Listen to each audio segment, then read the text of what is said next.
Peace. No, I still don't know how to turn this off. Tim is waiting for he's. I don't. How do I? I don't even know how to turn this off. This is ridiculous. You press the X in the corner.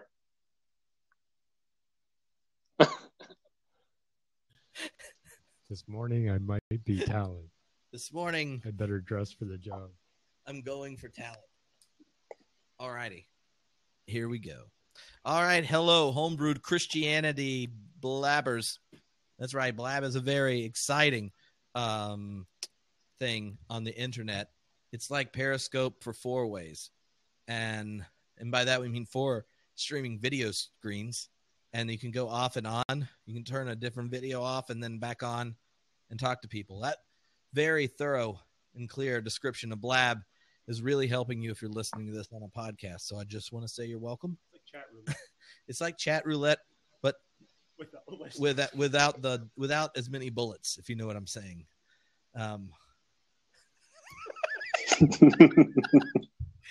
The great part of doing a Blabs is that if you get on, you get to hear everything that gets edited out of the podcast, and like that right there.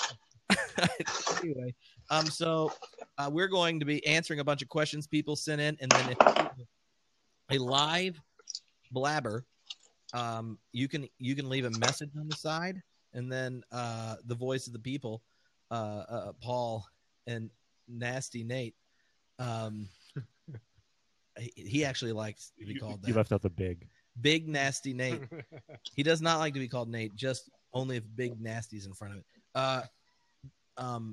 Then they can ask the questions, or you can jump in, because right now, without any further ado, the one and only master of freestyling for the faith, Joseph, what's up? Everything's good in Sweden. It's a bit dark outside. Oh. If you don't know this, Joseph is a bishop of Sweden. Yeah. People don't take it seriously, when I take it up with the bishops of Church of Sweden. They don't take it seriously, so I don't take them seriously. You tell them, like, look, I'm part of a free church. It's international. We have worldwide, in 150 different countries, and so they could just realize that people choose to be a part. Yeah. Church of Sweden is the biggest organization in Sweden. It's like 70% of the population are still members. 5% believes in God. 5% believes in God? Maybe 3. All right. So this is good. This is a topic. It has come up quite a bit recently in a number of different situations. So I want to know what a Swedener thinks about this. There have been a couple different churches, some conservative, some super progressive, in the United States and Canada recently that have asked ministers to step down and find a new occupation because they're very open about being an atheist. Now, I mean, I'm not surprised for conservative evangelicals that would be a deal breaker. But for more progressive churches where, they'll let you believe about anything and nothing on any topic. The whole believing in God was a line to keep. And I can think of really good reasons to go either way if everyone's open and the congregation's aware and that kind of thing. Because I know some really intelligent theologians that would just suck as a minister. Like, they may have a wonderful sermon for the 3 people with a graduate degree to understand it, but when it goes to like showing up on worst days, giving good advice, being organized to lead a group of people to create change and transformation and care in the community and all that, no, not what they're gifted for. In the same way, like, I can think of people I know that are not so public about their intense doubts and things that are excellent ministers and treat everyone with different ideas with some dignity. So how in Sweden, and how do you when you freestyle think about the what beliefs or affirmations do you see as constitutive of the vocation or title minister? In Church of Sweden, I mean, I'm born and raised in the Free Church movement in Sweden, and so of course that's different than Church of Sweden. In Church of Sweden, which is a more liberal type church, you know, it's basically okay for a minister to believe whatever. I think, you know, they can get in trouble, I guess, if they speak too open about it. But as a church, they strive to be politically correct. They want everyone to feel welcome. Most of the people involved during the week probably don't go to church on the Sunday. You know, they have children groups and groups for elders and so on. And so the people going to church don't care too much about what the minister believes, I think. And, you know, it's still very common that people go to Church of Sweden to get married or buried or that sort of thing. And I don't know, we've had discussions in Sweden about this. You know, is it, how many priests do get the question if they can, you know, tone down God during the wedding or that sort of thing? And most people don't, I think, but the question is still there. And, you know, we're the most secular country in the world, and that obviously has an effect on the church. In the Free Church, it's different. You know, it's more like an evangelical American church. So there, I think, in the Free Church movement, it's still quite conservative. Does, the speakability or rationality of God talk, how does its like absence in larger portions of the culture impact the way Christians see their identity connected to their beliefs? Like, does the fact that believing anything makes you different in some ways, or do they shift towards emphasizing particular ethical commitments, or what? Yeah, I think, you know, the ethical part is important to people. You know, if they talk to people of no faith or of other faith, to sort of emphasize the coolness of being a Christian. Working with immigrants, for example, we have tons of immigrants coming from Syria, for example, now, thousands every day. And so, of course, people are appreciated for the work they do. And I think Christians like to emphasize that sort of thing. But I'm not sure what the normal Christian person say, but I think that we can see a trend in society where you can see people emphasizing their Christian identity more now than 10 years ago, because we have much more Muslims here now, for example, and that makes Christian values more important. But what they mean by Christian has changed, and probably is sort of the same thing as saying that you're Swedish. Well, luckily in America, we only have Christians. It's real. It's like Denmark back in the 18th century, I guess. So I'm interested though, because when you start to kind of investigate theological questions in a critical way, you get I don't know how you say it. Like, for example, you're reading my Jesus book. We're going to talk about it next Tuesday, right here on Blab, beginning of a 5-hour Jesus-thon. That's right. Talking 5 hours straight about Jesus, like any good. It's going to be great. And so when you're reading that, like you get done, I'm not a death of God theologian. I believe in God and doing things and unique and particular things in Jesus, except if you were asking me like who I roll with, I have a lot more in common with a number of my radical theology friends than a lot of Christians, because we're disturbed by the same questions. We think critically and different with certain conversation partners and stuff like that. And I wonder how much your answer to a question should determine you belonging to a community versus which questions you deem worth staying up at night to think about. because like Pete and I lived together, so we stayed up a lot at night to talk about things, and we had kind of polar opposite answers to tons of things, except we were disturbed by the same question and connected to the same community, the church. And I don't know if we can shift instead of beliefs or particular actions or anything like that, but the church is driven by the questions that disturb it. Yeah, I think so. I think, for people invested in theological conversations like this one, like the freestyle or the homebrewed or whatever, I think there's sort of a mutual respect for other people struggling with the same types of questions. And, if you really dig into it, you realize it's pretty difficult stuff, to know for sure. And perhaps we don't want to know for sure. That's not what we're after. We're not after certainty and so on. And so, if someone reaches another answer for today, that's not going to determine whether I want to spend time with them or be in a congregation with them or anything like that. I totally understand. It appears that Tim's on twice on the blab because he's now commenting, even though he's already commented. So Jay can't even seem to view or hear anything. You want to unmute your speakers. That's one piece of advice I got.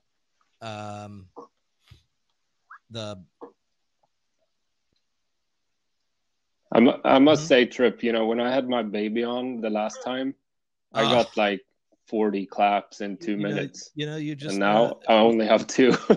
Look, Jay, you can't see him, but you can clap for him. There you go. Oh, there you go. More claps. I just even forgot the claps are there. So if you're joining now on the side, you can leave questions. And unless you're Tim, he's very irritated. You're gonna have to take that up with Big Nasty Nate Dog, who is occupying your account. But if you can sign in twice, then you could actually talk to yourself in the sidebar. At Timothy Talk and at Timothy Talk could both sign. Tim, can you request the open seat and there be 2 Timothy squares on the thing at the same time, or is it like, look, hey, this is okay.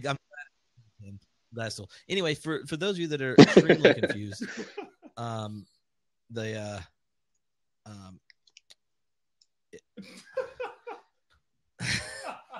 guess who? It's one of the people that have my my login. This is now confusing. Let's see. Is it gonna be the Bo Daddy? That would be exciting. Or it's not even letting him. I hope so. I told him to come back on freestyle. We got requests when I listened to you and Bo talking, keep talking I got to Bo confused because you let him finish too many sentences. It's Johnny. What's up, Johnny? That wasn't Bo. I didn't realize I had to be on logged in to watch. Well, you logged in. It's good to know Johnny, who one, he used to be cool because he played guitar in a rock band. And then he used to be cool because he was on Twitter, leaves a rock band so that he can study philosophy of religion and help people living on the streets and in poverty in Los Angeles. And I was like, what is this about? I don't understand. But he was going to come hang out with me today, and he broke up with me. So this is almost as good. How are you doing? This is good, though, right? I'm here. Yes. No, and you get a whole square, and you finally signed into Twitter under the Theology Nerd. Feels good. It is good. So, should I have headphones on or something? It sounds great. So unless that's my bird. Yeah. Well, you know what you can. I don't know if put on headphones. I don't like your bird. I like birds. Maybe put the headphones on the bird. Yeah. Look, Johnny. Oh my God. This is what I taught. This is called blab mastery. When you get the opportunity to have a bird yell at you. I'm gonna go shut its door.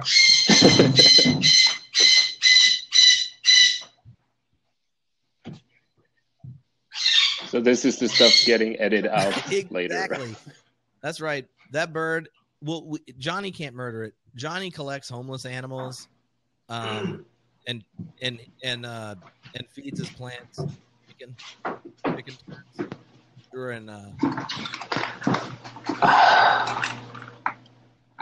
Better. So, what are we talking about? All right. Death and God and stuff? Well, we were talking about we're talking about the boundaries for the church. Are there certain affirmations that you should hold to serve as a minister? And I think that's a different question than to hold to just belong in the church, be a Christian and stuff. But only because I've thought about like at what point would I feel like comfortable serving the role as an ordained clergy and which one not. It's like for me, this is odd, or it could just be too much time with John Cobb. I find that to be the more essential doctrine, and I'm hit or miss on the Trinity. I'm down. It's just like I know way too many Christians that would technically not even be orthodox when it comes to at all, and they would be getting kicked out. And these are like people that run denominations and stuff. The Trinity is kind of sure. But anyway, yeah. So Johnny, I agree with you. What do you think? I think incarnation is most important, or maybe. Oh, check it out! Dude, he's mobile. Oh, yeah. So mobile. What the best part is, I'm muting him. Why do I look like I have a sunburn? Is that like my light bulb or something? I'm like, I think it's because you go outside. I don't. I sit inside all day. Tim's like surfing right now. He's like chilling in Costa Mesa right now. How are you doing, Tim? Oh, I thought I was muted. I unmuted you for a second. I'll decide if I keeping how I'm. What's up? That's what I'm talking about. Towhead. Oh yeah. Yep. It's a cute kid. All right. Yeah, Trip. I don't know. I mean, I like being a pastor at a nonprofit where there's no affirmation, so that's like my jam. You know what I mean? I feel like you have to affirm that puppies are cute, and that they go to heaven. I think that's probably as important as the incarnation. Dude, I actually performed a wedding once of people who what actually inspired the not having a Catholic wedding. Right. That they didn't believe that there's immortal souls in dogs, and the husband's just like, look, I like Jesus and everything. Just, the church doesn't think that all dogs go to heaven. I'm done. And it was for real serious. Like, yeah, I probably agree with that. And which that's something to lose some sleep on. Right. So what do you think, Johnny? Come on. As far as essential affirmations? Yeah, or how do you see? What do you see when you're playing and functioning as as a minister? Yeah, right. In that role, do you think that there's a place where, for integrity purposes, not as in like we hate you or judge you, sure, that certain types of affirmations are needed to play the part, in a sense, occupy the space? Yeah, I totally do. But I think they should be function. I think that they're important because they function in a certain way. So I think the incarnation is important because it is in and through that you have an affirmation of materiality or something like that. And I mean, I would think the incarnation, in so much as it affirms, Matthew 25 or something, as of what the incarnation means for where God is and where God works. That's why it's important for me, in so much as they make for certain kinds of praxis, that's why I think they matter. But I would keep that real loose, probably, like you're saying. But I say keep it plural. Like it's great to have churches that have a radical amount of affirmations, and then ones like the Anabaptists, like that I find most attractive, which is like you follow after Jesus, right? If you're willing to say I follow after this guy, then you can come be a part. Like I like the diversity. Yeah, well, I think that's a good point in the sense that there's when there's a very robust kind of what'd you call it, the ecclesiological biosphere. Yeah, sure. In it, ecclesiological pluralism, just like we need an ontological pluralism. But I agree with you, and I agree with Cobb. Just like we need a metaphysic, I think we need affirmations. I just think we need a plurality of them. Yeah, I was one of my favorite podcasts is a Process Jewish podcast. Yeah, and Brad that does it the other day, he did a Q&A of like rabbinic students, and the question they asked him was, do you think we should have multi-faith rabbi families, and he's like, I actually don't think we should have multi-faith Jewish families. Like if you marry someone, they should both be Jewish. right. And not so as in a critique to anyone. It's just when we do Jewish weddings, we're inviting them in. It's a celebration of a very particular people in this covenant, that kind of thing. Right. There's an integrity to it that's upholding the integrity of the Jewish covenant is a way of affirming the integrity of the other, and not kind of denying the reality of either of them. And what I thought was so interesting, what he said, he goes, he gives this long answer, and it's like the most progressive way you could affirm a more conservative answer. And then he says, and I'm really glad that there are other Jews that don't do the same thing. Right. They're either rigid or very open to anything, because my assumption is we should follow our convictions. This is mine, and the ones that are of God and what they look like that connect with our culture and our situation and stuff will end up flourishing. And so having a diversity of answers on this is a benefit. Absolutely. An inhibitor. So having those type of conversations in the abstract a lot, especially on the internet, where you see someone like make comments about some church you've never been a part of, right. blah, blah, blah, kind of it misses in a sense, right. That kind of question. I totally agree. No, I love affirmations, if only because they're sexy because people don't like them anymore. So great, Oh, affirm the shit out of it. You know what I mean? You're just like, look, I'm so postmodern. I'm gonna affirm it all. Yeah. I'm gonna affirm it all.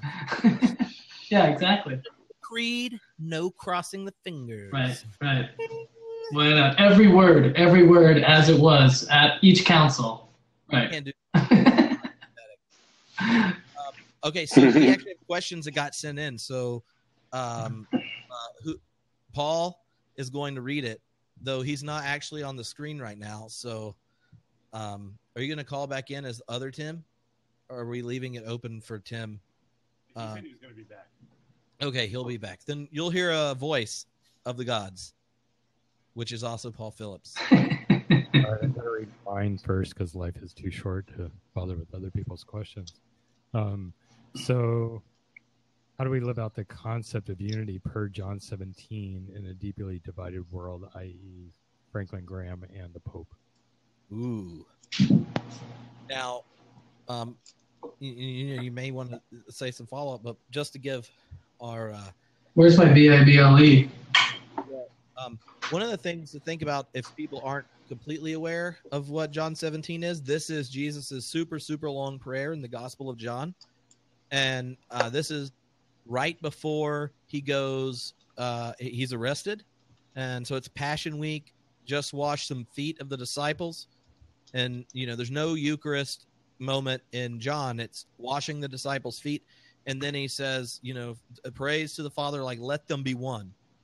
And what I think is important just in thinking through the prayer at the end of John is that the Gospel of John has this very high Christology.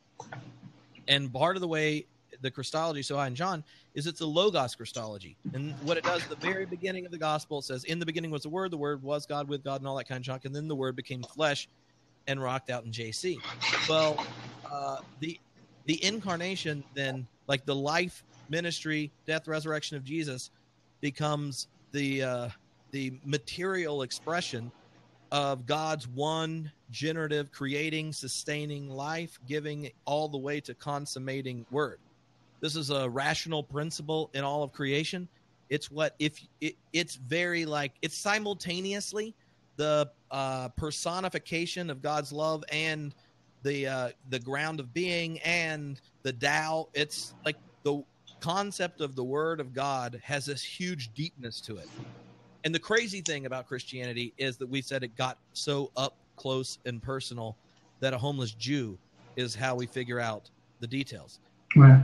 When you think of it that way and then go, what would it mean for the embodied Word, the rational, creative, generative principle of all existence, that which spoke the world into existence, is redeeming it, sustaining it, and intends to bring it back to union with God? Like, what does that word mean when it says, let us be one? I think that the unity is not a shallow one. It's one that knows exactly what the brokenness of the world looks like, smells like, and feels like. And if we even go back to the prologue, one of my favorite lines in it, and in volume 2 of Ponnenberg's Systematic, really exploration of it, but it says in the Word, it came to his own and it knew him not. And I think the prayer for unity, when you think of just how we are completely unaware of this potential of divine embodiment, of divine reconciliation, of all that God intended to give to the world in Christ, a share of the divine life. When it comes to us and we don't know it, then there's this image of just pushback, critique, rejection, standoffishness, this brokenness that's in human beings where we're avoiding the very thing God intends us to give. And I think that prayer isn't so much of like go along to get along with Christians that are difficult to live with or whatever. It's actually a call to unity of all creation that the Word spoke, recognizing that those to whom he modeled washing feet service, those are the very ones that have to do what he did and go to the ones that don't know this word of good news of reconciliation and embody that service and compassion to bring about the healing of the world. Now, as Christians, I think that's a little bit harder for me to imagine when it's Franklin Graham and, a crazy neo-Calvinist or something than it is Praise be. But that image is a real powerful one, and it puts the responsibility on the disciple. Whose job is it to tend to unity in a divided world? The ones who have seen the Word wash their feet. Anyway, that was me vamping so that y'all could come up with something to say.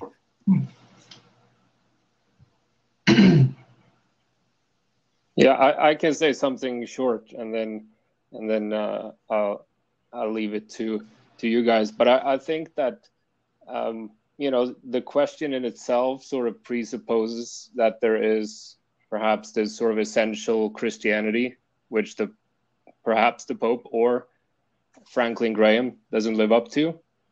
And I'm not too interested of starting thinking with that sort of essentialist understanding of the one true faith, that we need to start from that position. We have the Christianity that we have, and we need to start working with that. And so we can't really start out with the divisions. I was writing a text today, and I was thinking of using Bonhoeffer. I didn't because it became too much in the text. But in the beginning of Ethics, Trip, you've read it, I guess. And how he says that Christian ethics is not like normal ethics where you have the good and the evil. That's not the job of Christian ethics, because that sort of divide of the world is a consequence of separation from God. And so the unity starts before we make that sort of split of the world. So perhaps it's a problem if Christianity presupposes that we are all potentially true Christians and that we can live up to this true faith, and that Franklin Graham doesn't, we do, or the Pope doesn't, or, you know, but we should perhaps read the words of Jesus about forgiveness as a way of thinking that sin is counted as nothing. And so we don't make the separation, but theology starts before we make that split. Charles Winquist says that postmodern theology cannot begin in sanctuaries where there is a presupposition of faith. And I kind of like that. Well, that just wasn't a little something, I'll tell you that. I mean, I mean, I'm not a historical theologian, but I would want to quickly say that whatever that statement is, it's not about belief systems, right? In Jesus's mouth, it's not. It's not about, you know, let them be one in their ideology or their future declarations of faith about me, right? He's talking about one in terms of their relation to each other. Yeah. So let them be. I mean, I think he's there prefiguring the you know, the ethnic conflict that will come in as, you know, Paul picks this up, right? When Paul speaks about unity, he's talking about Jews and Gentiles. Let them be one as creatures. Let them capture. Let them understand that this is not about. That this is about. You know, that this is the extension of the kingdom in a way that is hard for some of the insiders to grasp. All those things. So I think you almost have to take it as an ethics, or let us be one, not in the sense of, oh, can we all be Christians, get along, but can we get on board with how extended beyond what we expect God's family is going to look like. So for me, it's important to realize, okay, this is not about disagreeing beliefs. This is about to be one is to always be open to that group of people and that group of creatures, much beyond people, which is being included, that I am disposed to say no to. So in that way, like you're saying, the hardest ones for me to say yes to are those ones that, right, I grew up hearing on focus on the family at my friend's house or whatever, right? Those ones closest. But if anything, it's a call to not get along with those who disagree in belief, but to be very wary of who I'm considering as beyond, inclusion. Yeah. So that helps me to think differently, right? That connects to in the narrative. Right. This is foot washing time. Right. Like instead of the Eucharist, which the three older Gospels have there, right. you have foot washing, right. and that's such a you get down. Right. You're the responsible one, disciples, for making peace. Right. You get down and wash their feet. I just did yours. And right. guess what you're about to do? Deny me, abandon me, and turn me over. Right. And then in the Gospel of John, the peak moment isn't the resurrection; it's Jesus on the cross. Right. The glory of God becomes the Word dying cross dead. Right. He reads his last and says, "It is finished." And so with that, really, it's one of those things that you could use and say, like, all right, let's be one, let's have unity, blah blah blah, and it's real vapid, it's real weak. But I think it's much more of the oneness that it's an inclusive one. Right. One where you have to own responsibility. Like, I mean, it brings up the question of the one and the many. And if church unity brings up a question of the one and the many, that's because philosophy PhDs are talking. And one of the beautiful answers to the one and the many that I love, you're probably not going to be surprised by this, Alfred North Whitehead talks about that there is the one and the many, and then you have this moment of concrescence, and the one increases by one. Right. And why I love that image is because so often we see unity precisely as what you're becoming a part of as the church, or in the right situation. Be part of our party, the Democrat, Republican Party. Be part of our whatever, our ideology, like you were saying, Johnny. But what Whitehead points out in that, and what I think Jesus is actually modeling, is that the move towards oneness is one that's increased by one. Meaning, when anyone becomes a member of your family changes. When they become a member of your church changes. When an immigrant comes into your nation, God's already told you to treat them like the firstborn. Your nation. The one and the many and the increase by one is saying that this isn't a vapid relative, the smash out the difference and make it sameness, oneness, monotone, but a call to recognize that when the unity comes into being precisely by the inclusion of the other, opposed to the silencing or muting or rejecting. So it's not an agreement of ideas. It's not an intellectual, a uniform intellectual assent. But again, it's functional. You know, Jesus is prefiguring the imminent dispersion of this collective, and his desire is for the collective to remain, because the enactment of it can only happen, right, as a collective, as this tenuous group of people that need to wash the feet, and they need to do it together because there is an imminent stressor on that. So it's practical, not intellectual, I think, is the import of it. Yeah. All right. So what's the next question? We got a bunch of I think that, okay. They're just the voices of deity are deciding who's reading and which question is going to be. Okay. Does God have a specific plan for your life? Oh, there you go. No. No. And I would just say that when I get asked that question, which if you're a minister, you will get asked that question. Yeah. There's a couple different contexts for it. Does God have a plan for my life? And they're in the worst day of their life or the worst time of their life. Right. Or they're asking questions about vocation, passion, and calling. Does God have a plan for my life? And in both of those situations, whether it's this potential and excitement or devastation, I like to say, and this, again, is this is straight John Cobb proselytizing. But to say that God has a plan for your life is to deny your own responsibility for your life. But to say that God has a purpose for your life is to say that God has intentions, investment, commitment to your life, and to the very particularities of it. So when people say it's God have a plan for your life, I'm like, no. But God does have a purpose for your life. And no matter where you are, God will be committed to bringing about the most beauty, truth, and goodness in that moment. So it's not like you make one bad decision and now you're off the purpose. No, God is purposefully invested in every moment.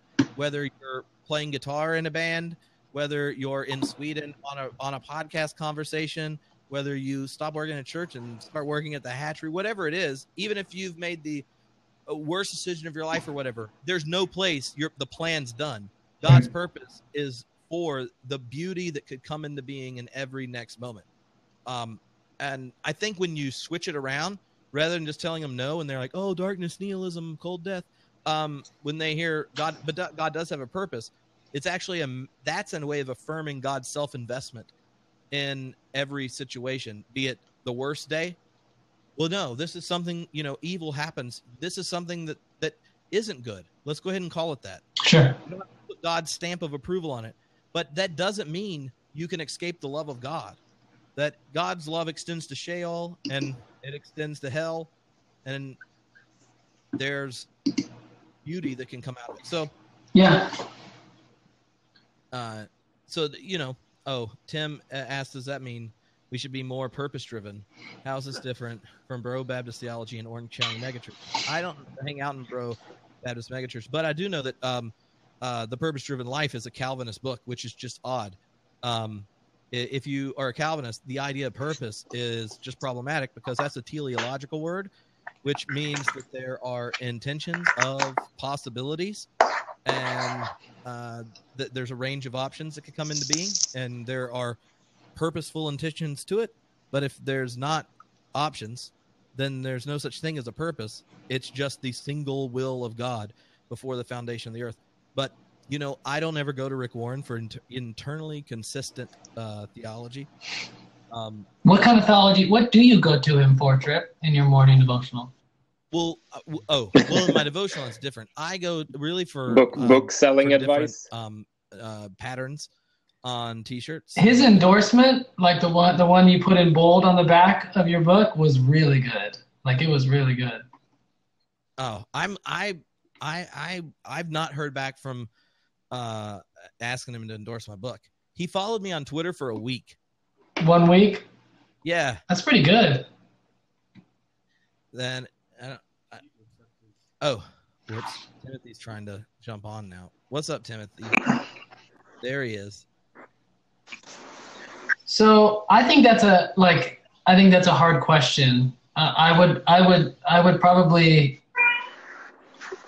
I just think answering that. I would answer that the way you did. I think it would all be context on what is that person asking, right? Are we talking theology, or are we talking like someone died, right? And those are two radically different contexts in which to answer it.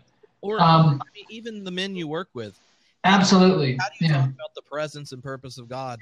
I mean, say just a few seconds about where serve in case people don't know. But yeah, so I work with men in recovery, from addiction or post-incarceration, experiencing homelessness on Skid Row. So basically, those people churned out under the wheel of, the present system we live under. And so in that context, they are almost, unless they've been given some very bad theology, they aren't even prone to ask whether what's happening to them is in God's will, because they're reading what God longs for the world and seeing that their life doesn't match it. So in some ways, I would, whenever I'm asked that question, I'm very protective of making sure they know that the nature of what God has a desire for their life, and the world is full of frustrations of that. But God has a desire for all life, and not necessarily some particular constituted plan for yours, because they are in the midst of a broken narrative, right? So the idea that to make God meticulously over that would make God into a traumatizer, right? Rather than the one that longs to be with them in it. So yeah, I would take the suffering God with them, the Bonhoeffer God, not the overseer God, right? That God has a desire for life and flourishing in general, and that he is longing for them to find their place within that, not necessarily having an individualized course for them. Yeah, and that's empowering, right? Because they have lived in collapsed narratives that have told them you're this. God just doesn't say you're. He's not another. Like, he doesn't want to clamp down and give them a good, but still, I'm here now. I'm the new dominator that tells you the singular thing that you are and how it's got to be now, right? No, he says there is a wealth of life that I want you to live into and create out of, and I want to co-create that with you, right? So again, back to this thing, right? He has a creative opening for them, not necessarily a singular tale that he has laid out for him. Tim? Yes. What do you say when you're working with students in Orange County, and they're like, look, I've read The Purpose-Driven Life, and I love purpose. Well, I mean, I don't work with them anymore at the moment, other than those residual, private messages on Facebook I receive. But no, I think that the idea of a God whose providence is not necessarily meticulous, if you will, but I love the kind of Whiteheadian idea of the lure, of the romancer, if you will, and I think that obviously you guys have already probably covered most of the bases, but the kind of bringing all the possibilities and into every moment of becoming, the event that you get to participate in a choose-your-own adventure, if you will. I think that kind of line of thinking, it helps them detach from a more unhelpful idea of God, as a lot of students especially try to be faithful in the midst of a culture at their schools in which it sounds kind of idiotic to try to be faithful because that God does co-constitute things like the Holocaust, does co-constitute things like gay people not being welcome.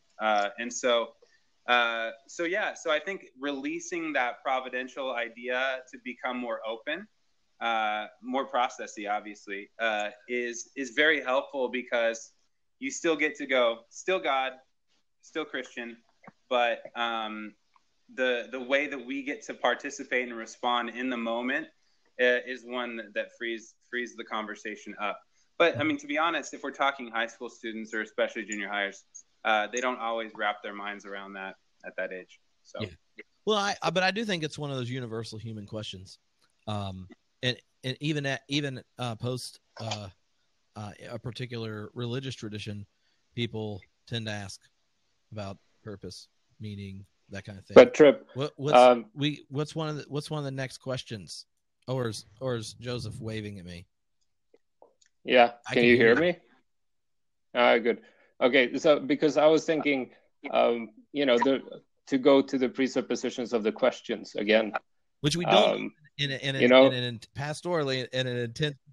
Yeah, well, I'm not a pastor, so I work with kids though, refugee kids and kids with drug problems and so on. I don't talk much about this stuff with them, but I always work nights, so they're usually asleep. That's why my rhythm is a little screwed up. It's 4 a.m. over here. But Henri Bergson, he talks about purpose and order and meaning and so on, and how we tend to presuppose that no order or no meaning or no purpose is sort of the foundation or the neutral answer to a question. And so we ask the question, why is there something rather than nothing? But Bergson's question is not that. His question is, why is there always something new? And of course, that goes into Whitehead as well. But I think that, when we presuppose that nothing is sort of the neutral answer, we're making a mistake. Because as Bergson explains that, the idea of nothingness is actually the idea of something and the negation of everything, and also the intellectual reasoning for that negation, which means that the idea of nothing is actually a much greater idea than the idea of something.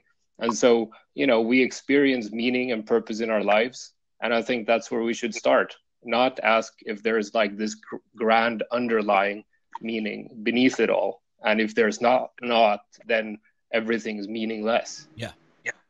All right. So we're going to do the next question, because I was like, we're going to talk about Bergson. And then he would not answer any more of them. His notion of the universal singulars, always fun. Yep. Miracles. Did they happen? Do they still happen? How can we do them, if so? Well, I'm glad. Whoa. That is that's easy. I'll say something, and then y'all can think of whatever you want to say. When people use the phrase miracle, here's the two moves. One is people are using miracle because they feel like if the answer is yes, then it compels some form of belief. Now, that's problematic. I actually think the Gospel of John was edited so that that's not genuine faith that's compelled via some work of power.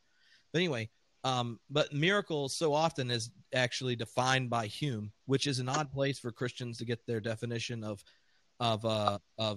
rather intense divine actions, is from David Hume as an atheist empiricist. That just doesn't seem like the best place to do it. But for his definition of miracle, it assumes a closed causal world, and that a miracle is the breaking of laws and God showing up and doing something. Underneath that assumption is that the world is apart from God, and that for God to act and do something, it actually involves God showing up, breaking, and doing things different than they would have been otherwise. That to me is that is underneath so many people question miracles. Is that in particular? And what I think we need to do is just be clear about what we're saying yes and no to, because that's such a weird picture of the divine image. that God's apart from the world and has to intervene and break the integrity of creation to do anything. So in light of that, then you end up with people that just deflate the whole notion of divine action anyway, and they're real liberals, and they're just like, everything's a miracle, man, like it's all miracle. And so the word we can use because it's all spiritual, but it means nothing because everything's miracle. And I think both of those things are kind of annoying, because the question of miracle is about divine action, and neither one of those are answers to it. It's actually dodging the question that God's action is apart from the world and intervenes and breaks its integrity is theologically problematic for lots of reasons, especially since that's not how divine action is pictured at all in the Bible.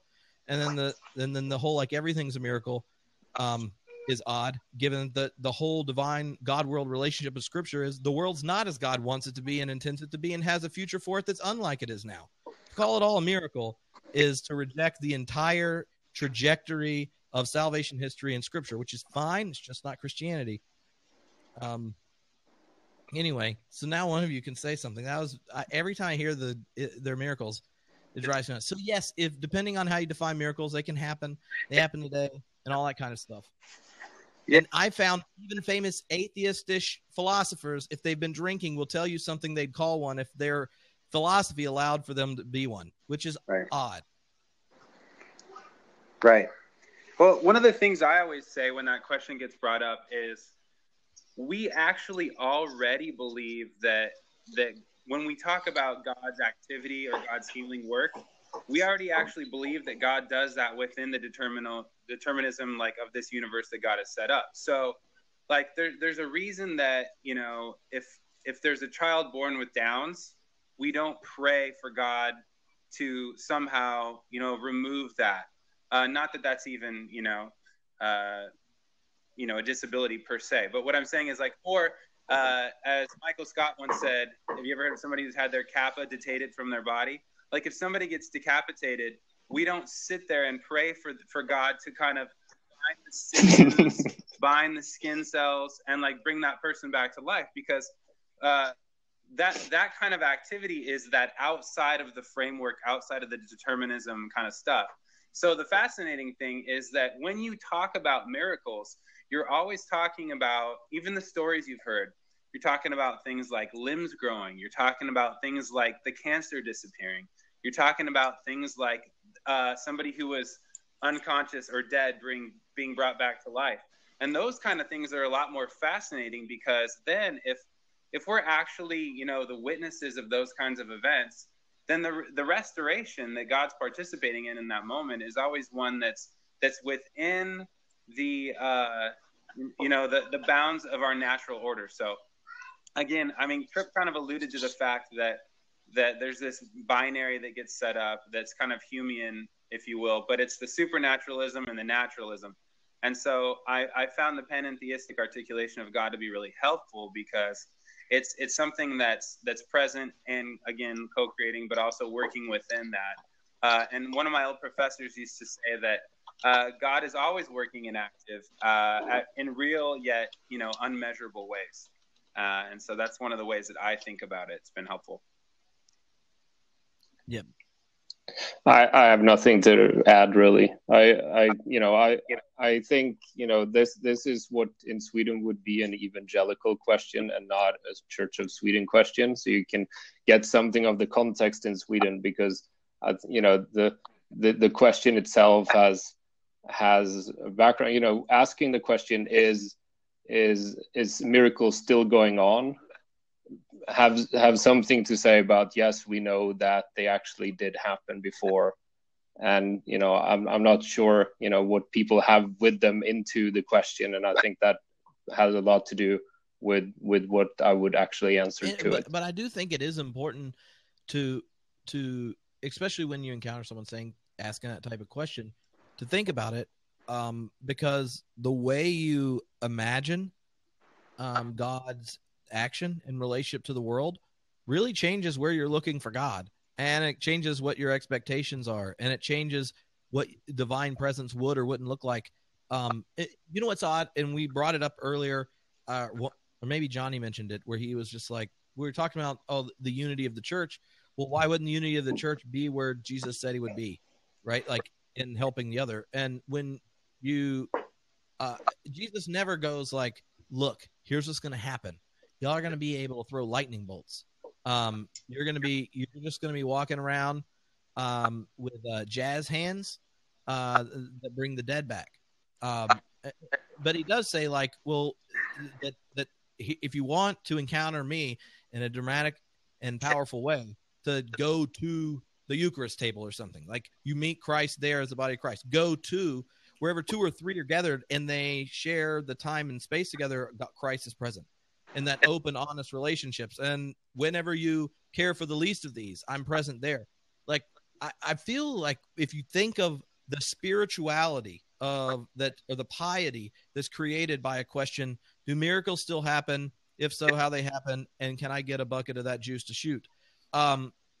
It misses that the piety or the spiritual formation that Jesus turns us towards is to the sharing of the table, to the sharing of each other's lives, and to a care for the poor and the oppressed.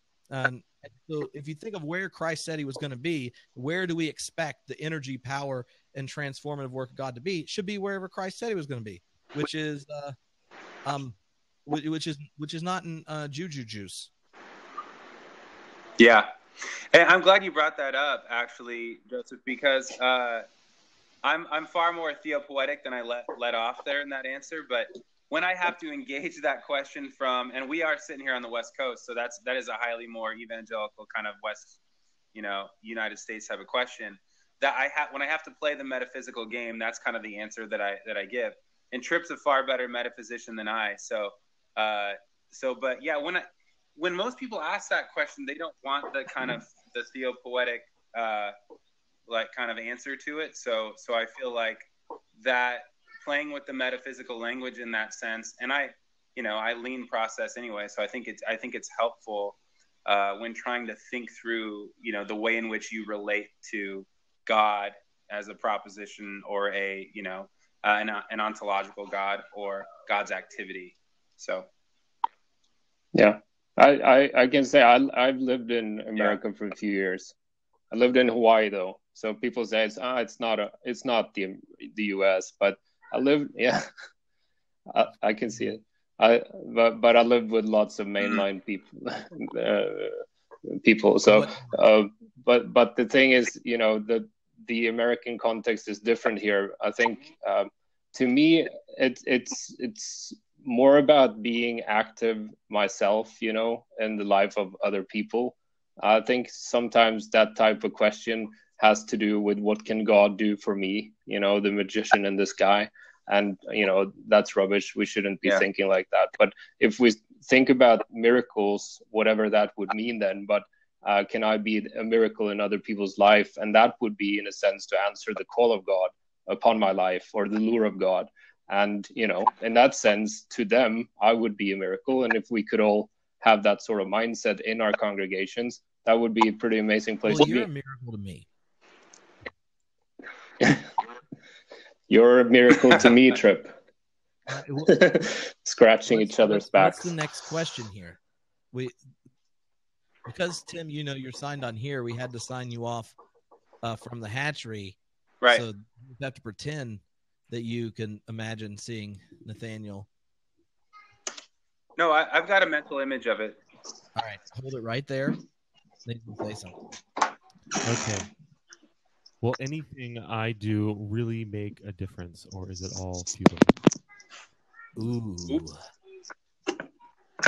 Well, I don't do spiritual direction, so Tim. I would say everything you do actually makes a difference. If you want a straight up answer, but we already know that. I mean, just because of the way in which we can gain 10 pounds if we eat the wrong thing for a week, or you know what I mean. Like there's things in our lives that already show us that the things we do make a difference.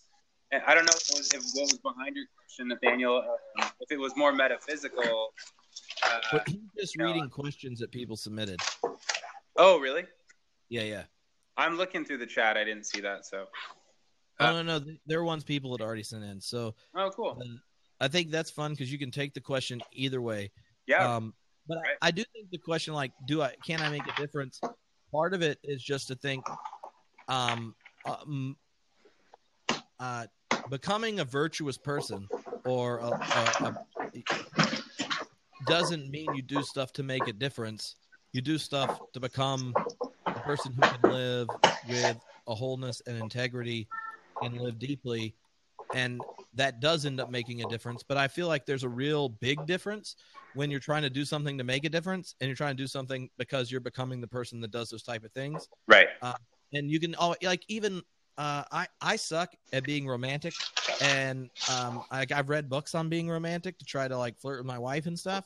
And sometimes I get these ideas, and none of them, I've not found one that's like, look at your wife and be like, I'm going to dramatically read this Plato dialogue about love or whatever. But like, then I just try to like do the right thing or whatever. I'm going to make a difference. I'm going to be blah, blah, blah, blah. Not natural. Even if it would be romantic, if it came from this place where it just flows out of your relationship, those end up failing. When signs, words of affection come out of your genuine love and relationship in your own voice and that come out of the love you're cultivating for the person, then they're received differently.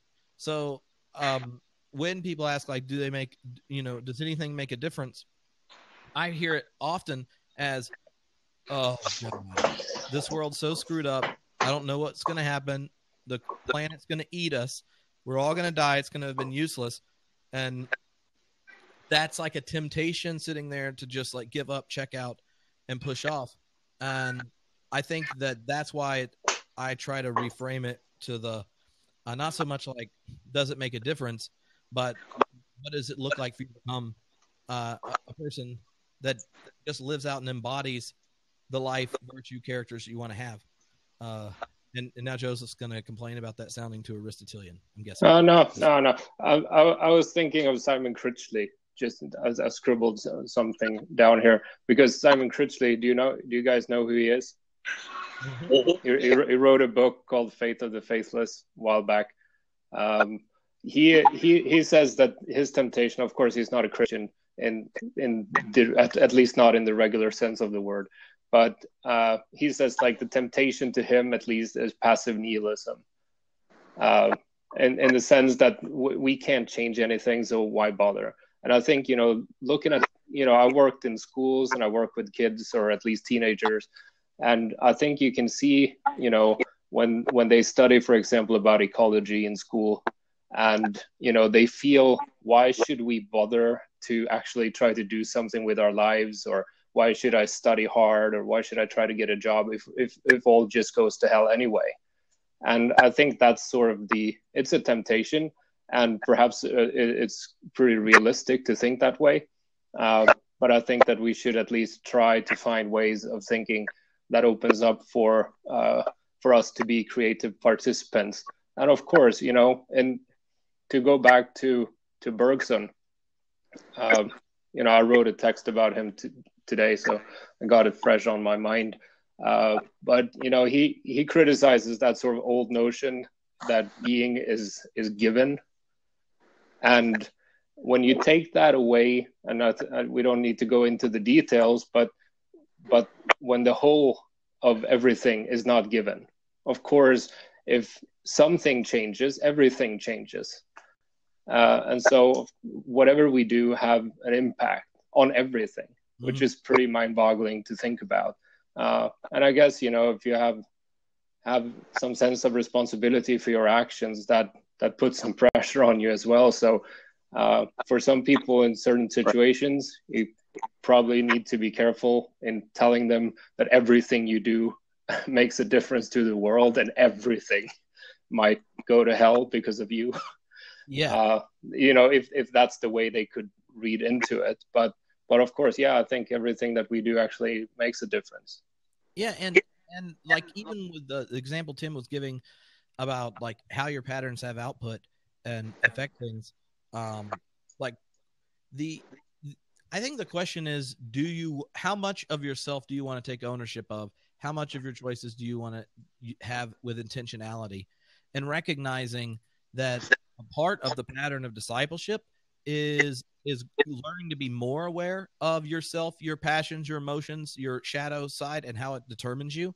And then one, unpacking some of it, but also recognizing that that this image of you that you have is not the final image of you can have. Like, so many people are like, do I have a purpose? Does it amount to anything? These type of questions come from a self-image you have that when you're worried about that, it is usually twisted inward, not because of guilt, like I can't do anything, but it's usually a shame-based question. We're like, does it matter? Does it have a difference?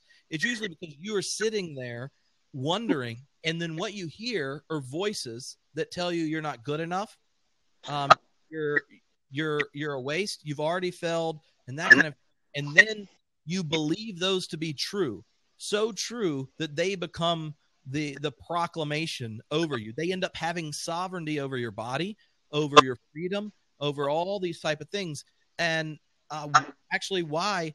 And the Swedes may be excited just for a good Luther moment right here, but like one of the reasons I love Luther is precisely for that reason. Like he said, the gospel has to do with believing what God already said to be true about you, that you are God's beloved. You can name it however you want, but Paul Tillich says, accept the fact you're accepted, right? Like, not like some holdout where there's like this really giant, horrible thing about you that has to get remedied and fixed. The problem is us believing things that are lies about us are true.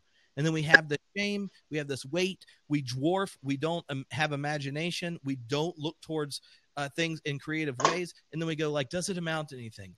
Does it matter? And that is really a sign of a spiritual sickness rather than I think like an abstract question.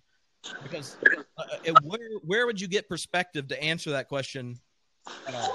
Like, I don't know where you get that place, but I do know how it ends up impacting us, and that is, a difficult thing to deal with. But I think it can have something to do with the culture. To make a difference means that you transform the world completely. Yeah. That you can make a difference in so many ways. That on a smaller scale, which might lead to something great in the end, but culturally we're sort of nourished with commercials telling us that we should be specific things, and why get into politics if you can't become the president, something like that.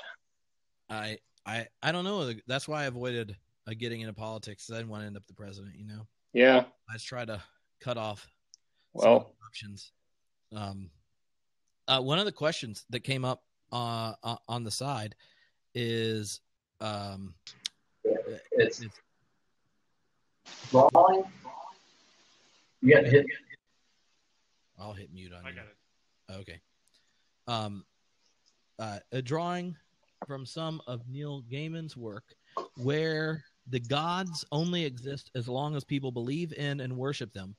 Do you think God would cease to exist in any way if we discontinued our worship and belief? I asked Jack Caputo that question when he was on Freestyle Christianity. And he, because his notion of God sort of vanishes if we don't respond to the call. And I don't remember, didn't you guys talk about that with Catherine Keller as well? Can God die? Yeah, I mean, I think that's one of the biggest differences between Keller and Caputo is that the reality of God is not a recipient-dependent reality.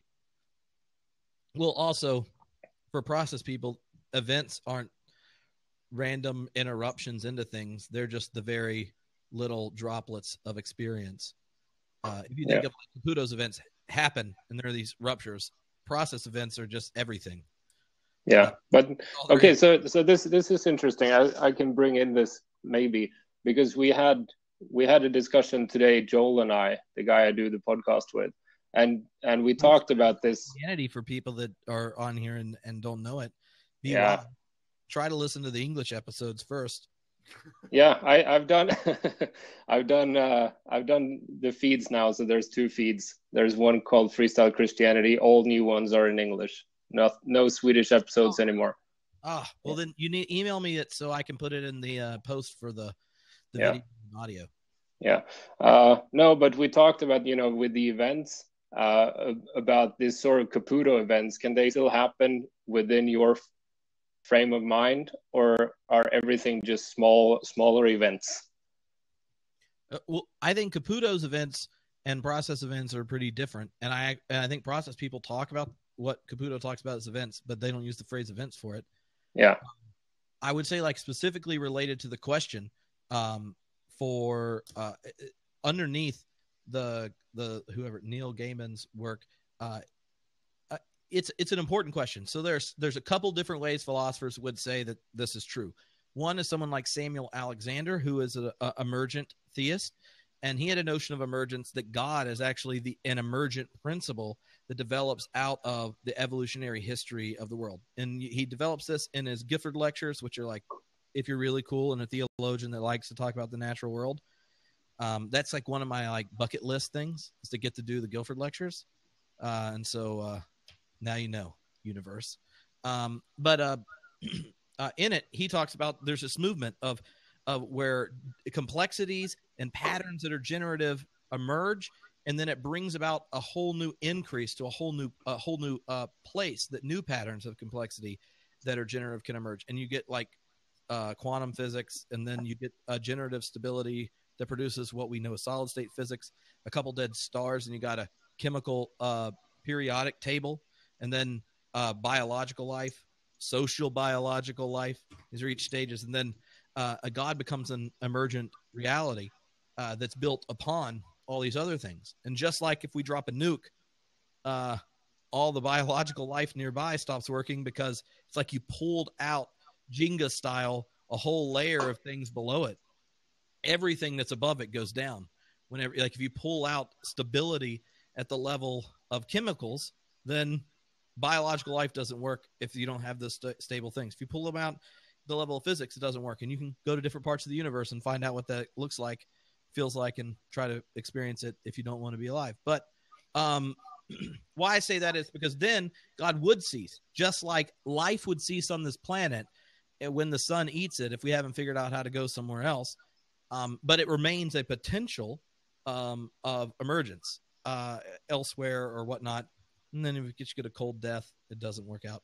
But another way of doing it is just to recognize God as a human projection, Feuerbach style, and that God's existence is the way human beings project themselves on the sky, the slightly better version, to then hold ourselves accountable to the abstracted best self in the sky. And that what Feuerbach said, is like, this is what we do. So religious success is realizing that we don't need God to lord over us to be responsible, loving beings, that we can just do it. Like, we've evolved. We don't need the God crutch anymore. And that was Feuerbach's way of looking at it. So in that sense, like, once theology is anthropology, then there's no referent, because the source of God is anthropological. For Samuel Alexander, the source of God is an emergent principle. And both of those, God is discontinued without human beings. And there's in my book, there's a story of a famous New Testament scholar and I that had a little kerfuffle, that someone at a public event we were doing asked him, after saying for an hour and a half that the kingdom of God is always present and coming, if the kingdom of God's still present and coming after the sun swallows the earth. And he was like, no, of course not. Well, I mean, I would assume a historical Jesus scholar would know that Jesus probably did not mean it that way. But underneath it, I think for theology's purpose, if there is no referent that our theological language for God points to, then it does call into question all sorts of things, not just the existence of God, but large portions of the tradition have to be reworked, retooled, or deflated dramatically. I had a guest on the podcast. He's going to be on again. His name's Alexander Bard. He's invested in what's called syntheism. Mm-hmm. Have you ever heard about that? Oh, wait. This was like a couple weeks ago. Yeah. Yeah. I've listened to that one episode. That's what I heard. Yeah. Okay. Well, because he would say, the mistake is sort of like Quentin Milasot. The mistake is that we have put God in the past. God is in the future. We're creating God. And so I guess that could be sort of that God does not exist, now, but we might create God in the future. Yeah. But in that sense, it is still like recognizing God as anthropological. Yeah, of course. One of the that's a phantom. You have access to that where you're from, in the Rag. It's a very delicious farmhouse beer. Is it from Brussels? Where they make the sprouts? Where do they make a Phantom? Belchertown. No, wait. That's Shelton Brothers. Sorry. Belchertown? That's definitely not Belgian. It doesn't say. Product of Belgium. Well, I mean, it's just one city. I mean, yeah. Everything over there is so small. It's because you don't need that much space to fit how little freedom and liberty they have. Joseph knows he lived in Hawaii for a little bit. Yeah, I spent a lot of days with the evangelicals though, so I had very little freedom. I took a lot of freedom, but I wasn't given it. I had to sneak out at night, to go to college parties and so on. Wow. But they didn't like me chewing tobacco either. Look, you don't need to chew tobacco when you can smoke cigars. Joseph, I want you to come out to the hatchery in March for our big theology. Yeah, we're doing. It's the first time this type of event's ever existed, so I'm trying it out on you because you're kind of the target audience for this event. Myself. Yeah. We just need 200 people to do this. Yeah. So it is the world's first interactive constructive theology conference. And yeah. So we're going to be 4 different schools of thought represented by 4 different theologians. We're going to have a color. Oh my God, Tim. Sorry. Are you okay? Easy on the beer. I know, right? The Phantom is. It's actually plugged into the wall, and while I've set it up, it's sitting on its own cord, So like any little bump, I was trying to text to Charlie, it just falls over. Okay. Well, you can type on the side, Charlie, see it. Apparently. Well, that sounds very interesting.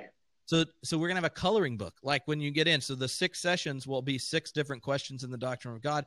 You'll have a coloring book. Where you can take notes, and there'll be like quotes and pictures of all the different things kind of set out philosophically. They'll be interacting, and Philip Clayton and I are DJing the event, and then we have like 4 different systematic theologians from different schools of thought all interacting, and I'm pretty pumped. And Amos Young is going to be there, which I'm just excited about because who doesn't want to talk to an evolutionary panentheistic Pentecostal theologian? Keith Ward is going to be there, who is the closest thing to what Tripp thinks that's alive.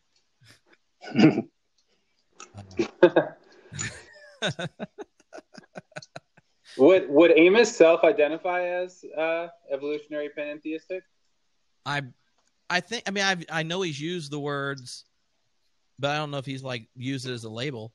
Well, okay. We'll find out. He's coming to the spirituality thing, so we can ask. True. The point being, he's the homie. Like, so that you'll have like these interactive sessions where each question with different school of thought is like the featured person, and then the other ones interact. And then in breakouts, they aren't like sit around and talk about the ideas. They're looking at the questions through different arts or experiential things. So I'm pretty excited about it. And a coloring book for doing theology. Like, who wouldn't want to go to a theology event where we get a coloring book? How many John Cobb quotes can I fit in the coloring book? Is it going to be a coloring book where you color it by, wherever you're at in the spiral and you only get that color to color with? Or you know, we're going to hand everyone out in a box of just one color crowns. You're like, you have 9 green crowns. What if you had different shades of green? That's what I meant. Yeah. And we'd give Joseph 50 different shades of gray. Yeah, because Sweden is the country of sin. Well, plus God doesn't live here anymore. We're all lost. At Sherry St. Boxer says that you have an excellent bearded bro pic, Joseph. Yeah, I saw that. I understand it was the profile picture, but yeah, I'm pretty bearded right now. You know, going Old Testament style. Well, here's a question, Joseph. I want to know what you think, and it's related to that question we just were talking about. So when you're thinking about the 2 different notions of event, and then do you know the source of the call or not? I always just think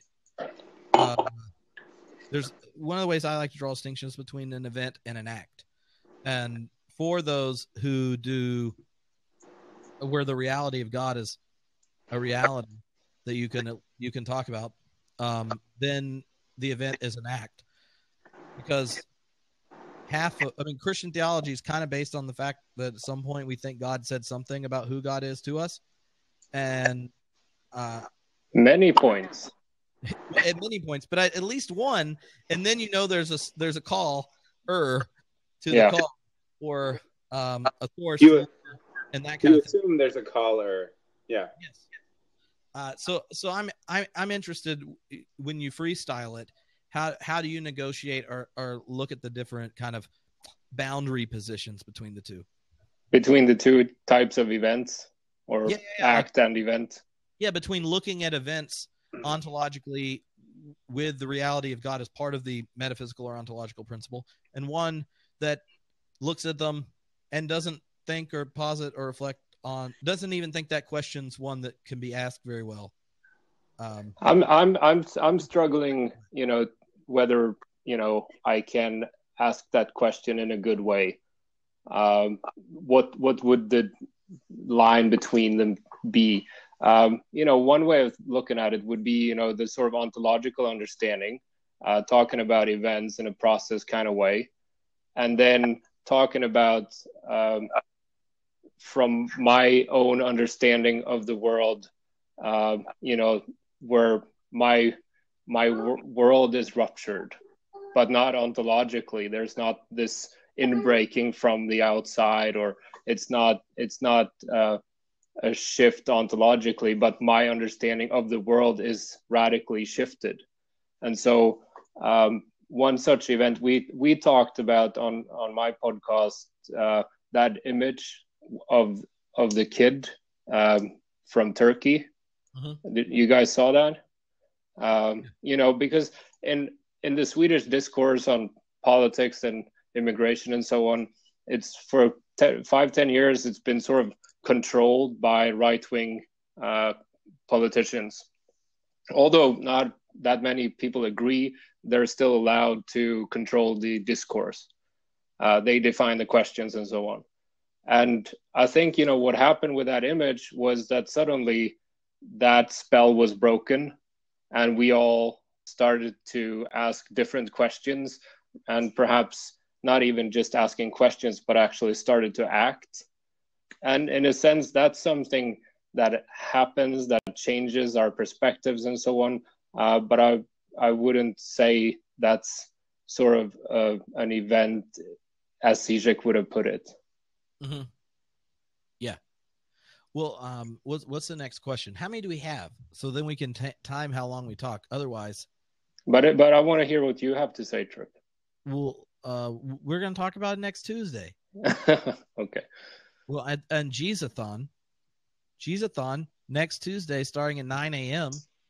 Pacific, for 5 straight hours. I'm going to be talking about Jesus. I talked to you for an hour, and then for the next 4 hours, a bunch of people for just 15 minutes. Yeah. Because you're special. Yeah. Thank you. I look forward to it. I haven't gotten to read the book yet, so I'm excited. Well, I can tell, or you would be glowing. Yeah. Can't you see? I'm already. That's proleptic. Rocking a halo. That's right. Oh, yeah. So if you're sitting there saying to yourself, I don't know what I should be doing right now.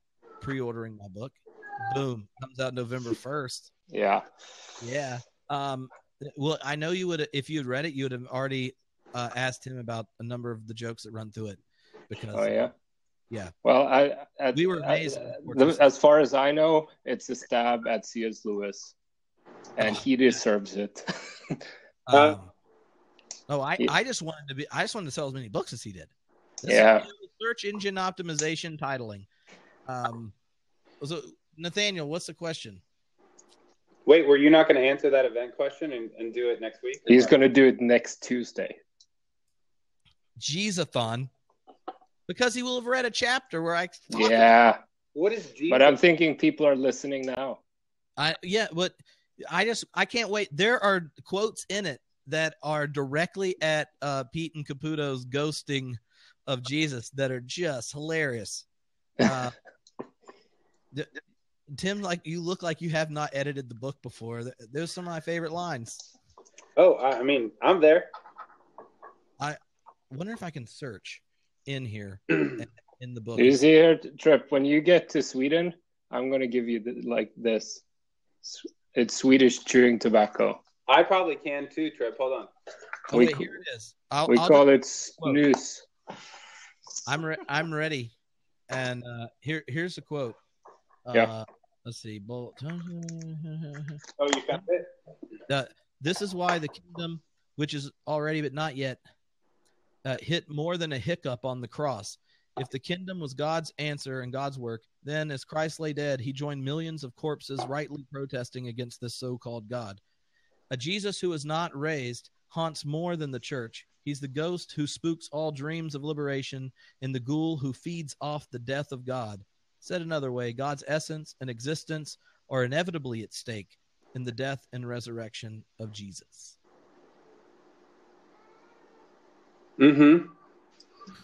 Yeah, I'm in shock now, so I can't speak. Ontic? Oh, that's the only kind. The only kind. There's nothing like getting your finitude thrown up in your face. Seriously, man. Don't get cancer. Not helpful. Well, I don't know. It really gives you the ability to make jokes like that sometime without getting hated on. True. I really feel like only if you've had cancer can you make cancer jokes in public. Unless you're a comedian or something, I guess. Yeah, but even then. Dude, I don't know if you guys listen to stand-up comedy, but Tig Notaro did an entire set the day after she found out she got cancer and just improv the entire thing. And it won an Emmy or something because it's just so powerful. But anyways, check it out. Yeah, but I can tell you about a Swedish comedian who went to the States once. You know how immigrants make jokes about immigrants in the same way, perhaps, that cancer patients make jokes about cancer. Right. And so he is an immigrant in Sweden. I think he has sort of Indian relatives or something. So he came to New York in 2002 or something, and he started to talk about 9/11. And he said he was so sad about it because one of his relatives died. It was the guy who flew the plane. And he got booed off stage. Terrible. See, if you're going to do that joke, it would have to – only Donald Trump could get away with it. It was like, oh, that was a horrible joke. And don't we have any questions on politics? I don't know. What do we have? Okay. Isn't this a Moltmann thing, or what is this thing? No, that's next week is Crucified. This could be pretty political. Okay. Nathan. In today's world, what is the gospel? And what is at stake if it isn't proclaimed?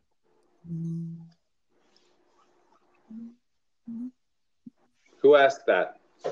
I don't know. Random. God. That person. Jesus was asking. Jesus was asking.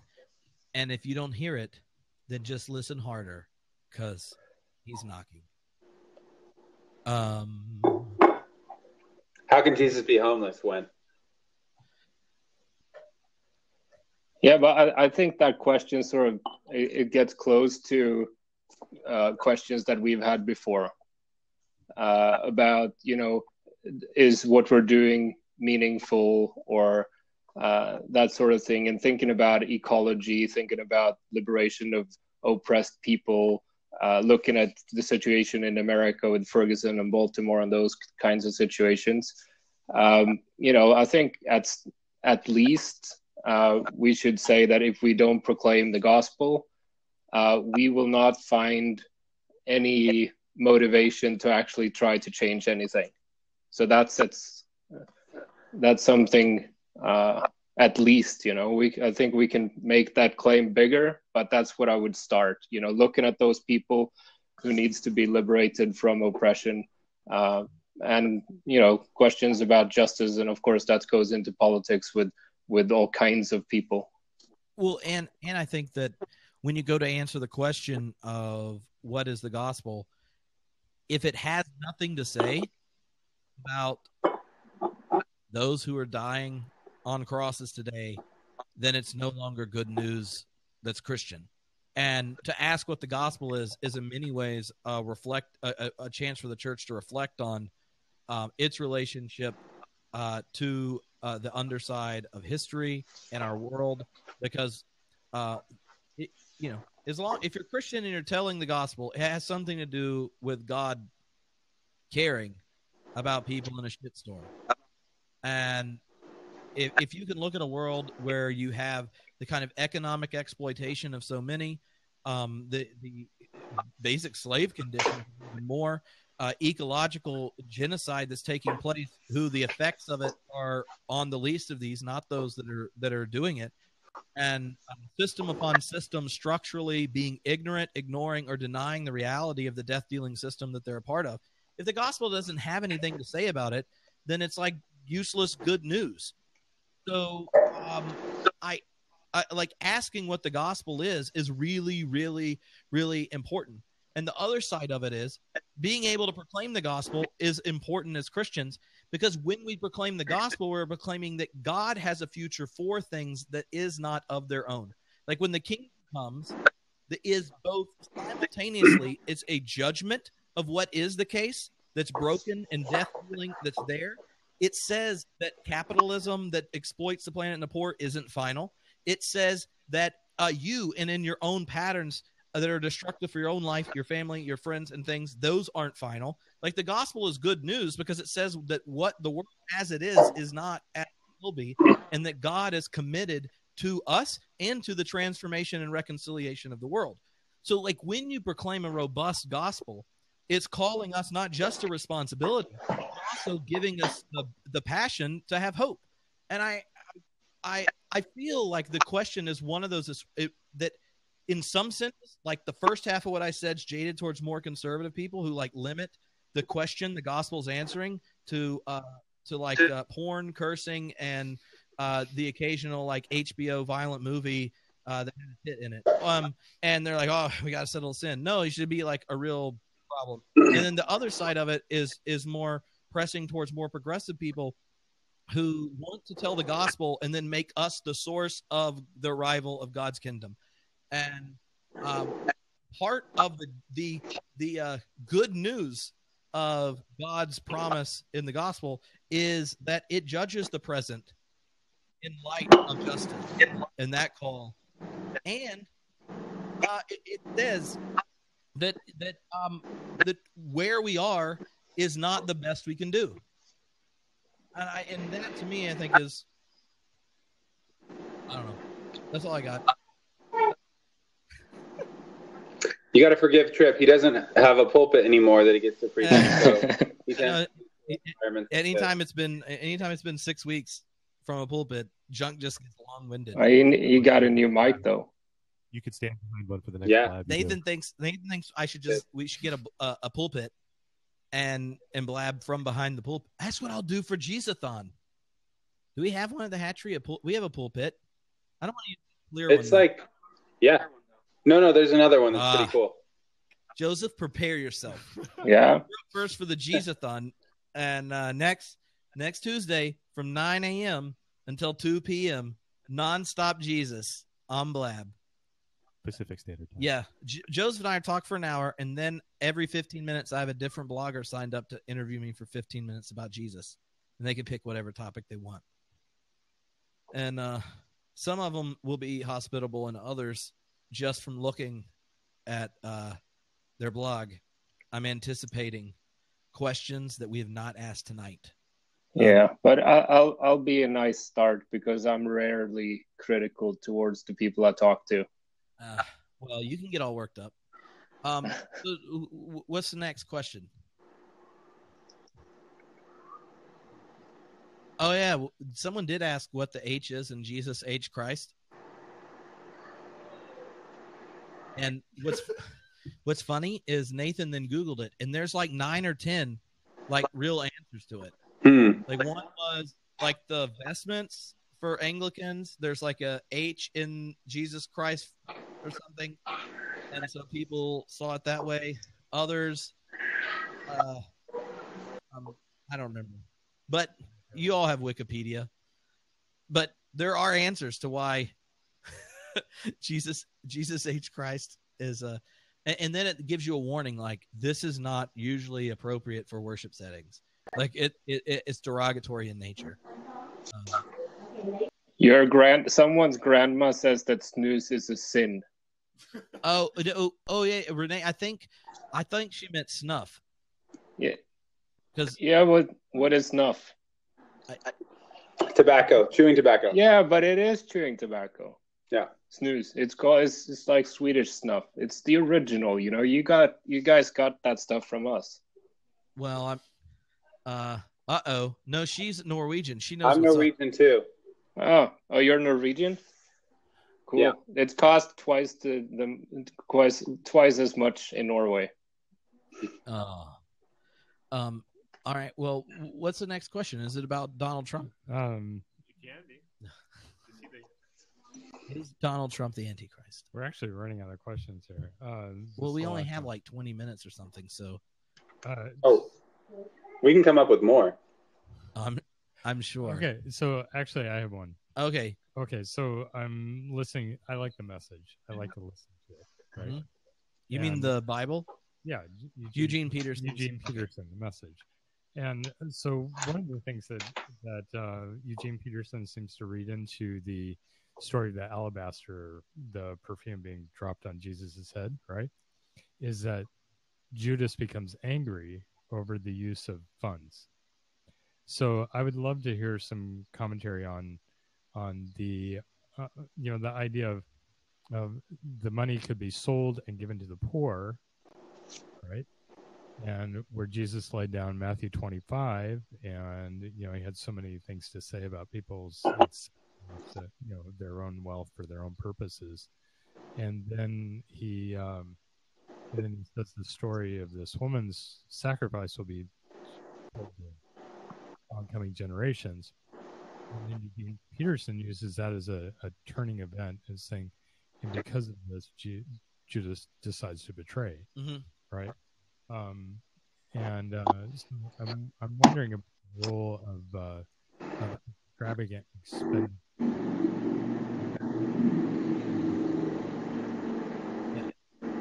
You have a truck in there? Do what? It sounds like there's a truck in your room. I know. I don't know where the truck came from. Choo choo. Oh, well, when I mute Tim, it doesn't mute at all. So I don't his voice can't be held down. So yeah. He's just like, I'm here. I'm loud and I'm proud. Boom. Just call me mouthpiece. That's what they call me sometimes. Oh, I know. But I didn't think we were. Anyway. Supposed to say that in public? Yeah. But, sometimes get edited out of podcasts. The one thing I think of that realizing where the story functions in the synoptic narratives where it shows up is a story that's set next to disciples not understanding what's going on. So there's a couple parts of it. One, they see his identity, but they misunderstand it. Oh, you're the Christ, but you shouldn't go to the cross. You shouldn't go to Jerusalem. You shouldn't do this. And so this sign is as much a sign of her extravagant gift is also connected to her preparing him for burial. So that's one item that's there. The other is there's a difference between extravagance that comes from the poor, or from what goes to the poor. Like when, like she in the story is not this person of means. So part of it is a sign of someone recognizing the identity of Jesus and responding. And so just as she gives this big sign of her commitment and love for Christ, that becomes a model. Preparing to burial things, another one, specifically in contrast to the disciples in the synoptics. And the other part I would just say is, like, yes, that, like, the fact anyone asks that question means you pick up on a really, really important tension in the Bible, specifically what the kingdom of God looks like. It includes crazy parties, and it includes caring for the poor and oppressed. And you can usually tell when you're completely getting the tension wrong, where it's all parties or it's all poverty helping type things, because they're both really, really important.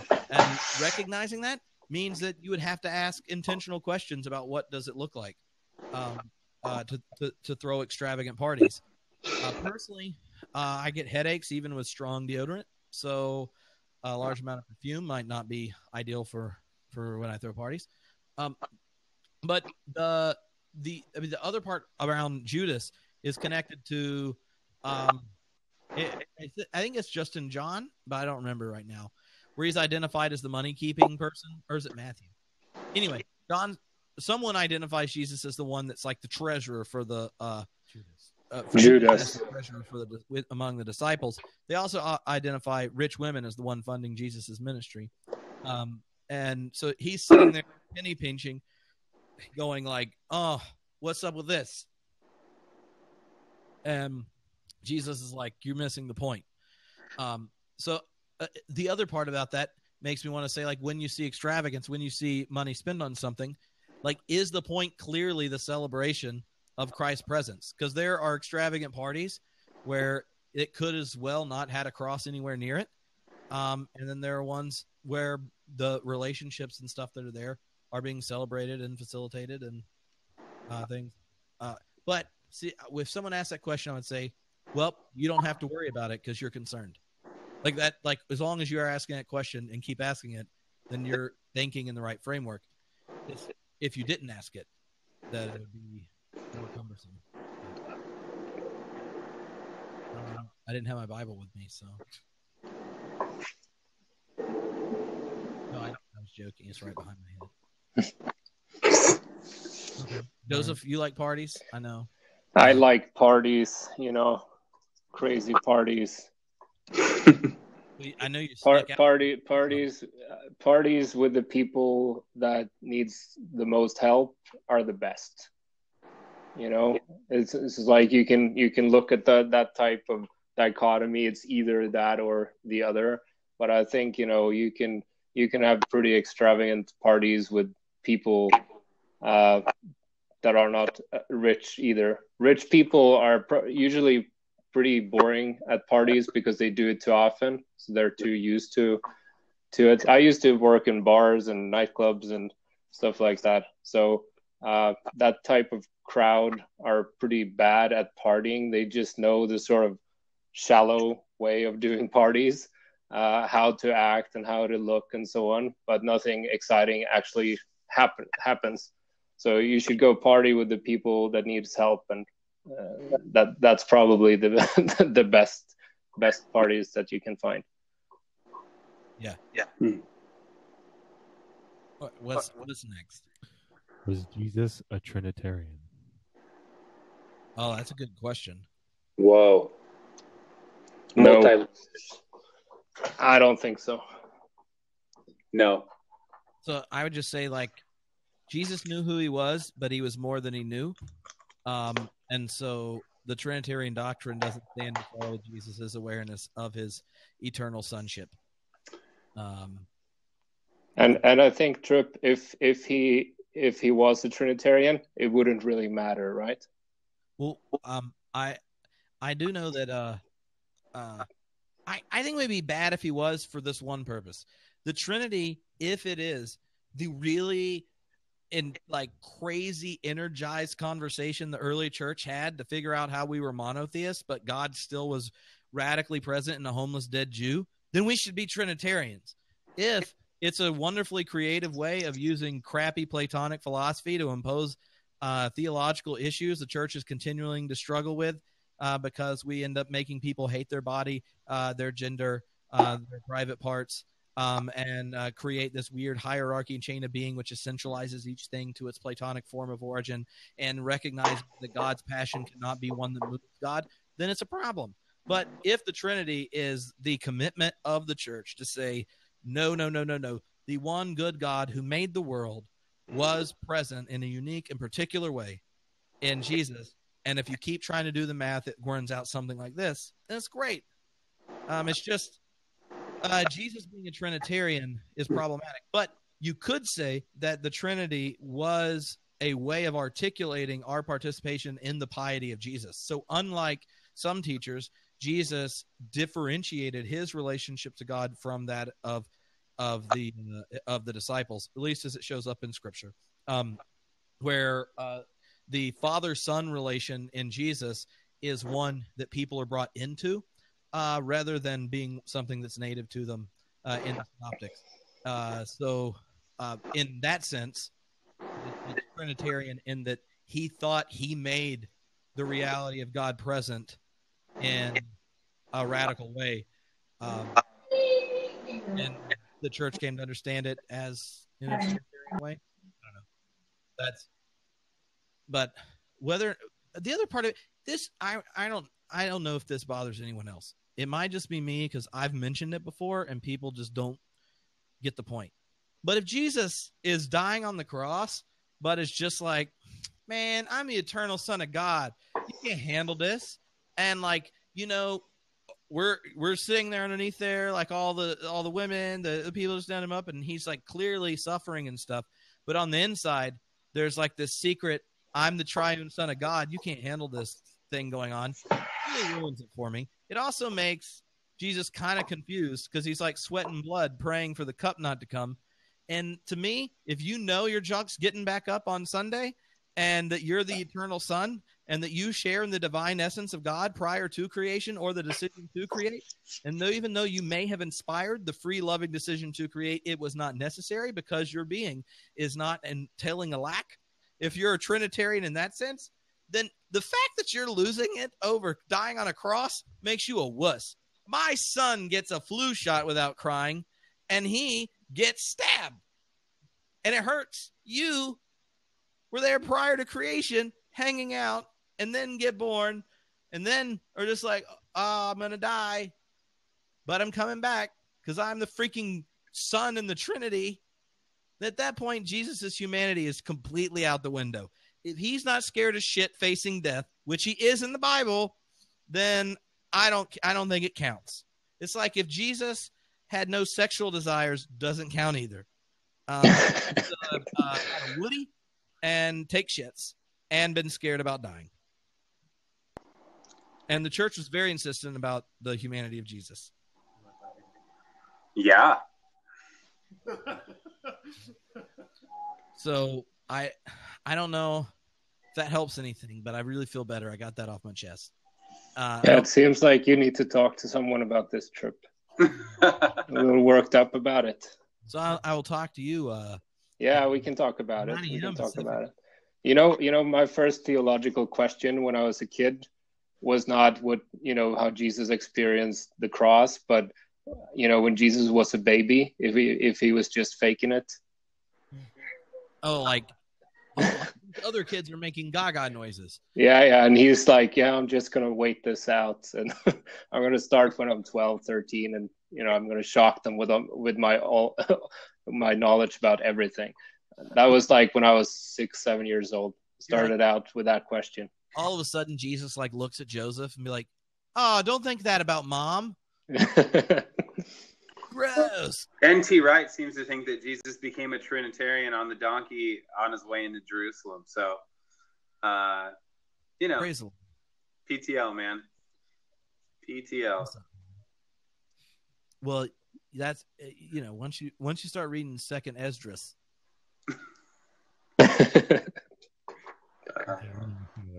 Going back to John 17. All right. Okay, the unity prayer. Okay. If we have a Trinity, but Jesus is saying in the prayer that he's praying that the disciples will be unified with each other as Jesus is to the Father, and that the Father and the disciples and those who would come after the disciples will also be unified, that will all be unified with the Trinity. So does that mean we become a part of the Godhead? Not the Godhead, because the Godhead is that of God that's not contingent upon God's relationship to the world. So the Godhead is the divine relations without the decision to create. But what that does do, like the Johannine prayer, is actually has the different what comes with Trinitarian logic in it, in that there's the sending of the Son, and that goes Father, Spirit, Son, the sending of the Son, or you see the descent of the Spirit, or conception of Jesus, or whatever. It goes Father, Spirit, Son at the sending, and then all the way to the cross. That's the direction. And then on the cross, you have the experience of rupture of the relations, and then but from the resurrection out, and John is sitting there. That prayer is not prayed for that moment. It's prayed for the arrival of the Paraclete, who I will send to you when I go. I'm going to send the Spirit. So after the resurrection, which would be the inbreaking of new creation, for eschatologically, it goes Son, Spirit, Father. And so that's how you get the binding of all into God. You also see that logic in Paul, where you have like the Son goes in the world, defeats sin, law, and death, till all these powers are demolished, Jesus style. And then the Son becomes subject to the Father, so that God may be all in all. And so in that sense, the prayer is life of the Trinity prayer. It's an invitation into the economic movement of the Trinity. Theologians differentiate between the immanent Trinity, which is the relations of Father, Son, Holy Spirit in the divine life apart from creation, and the economic Trinity, which is the way God relates to the world, creation, redemption, consummation. And the Johannine prayer for unity in John 17 is the promise that after the resurrection, that the body of Christ comes to share, or the people of God come to share in the Father-Son relation through the Spirit. So Jesus is giving the gift of sonship to the church. So we're adopted as sons and daughters into the life of God. And the eschatological consummation image is that we come to own and participate deeply in the life and of God. So you see the consummation of the Trinity is us coming to share in the divine life, and the prayer is for that to come to completion. Okay, if I can ask a follow-up? Yeah. Okay, so if reconciliation and unity is the final goal of all of creation, right? Then in the Sermon on the Mount, Jesus is saying, before you offer, to question yourself if anyone is offended with you, to leave your offering and go make peace with that person, and then come back and finish your offering. And I'm wondering, have we completely missed it in the Western Church that we never have a time of checking our conflict list, where we actually bring in a offering or service in a church setting? Kind of. One is usually the confession happens in general order of service. You have like the call to worship, and that's saying God, gratitude, thankfulness.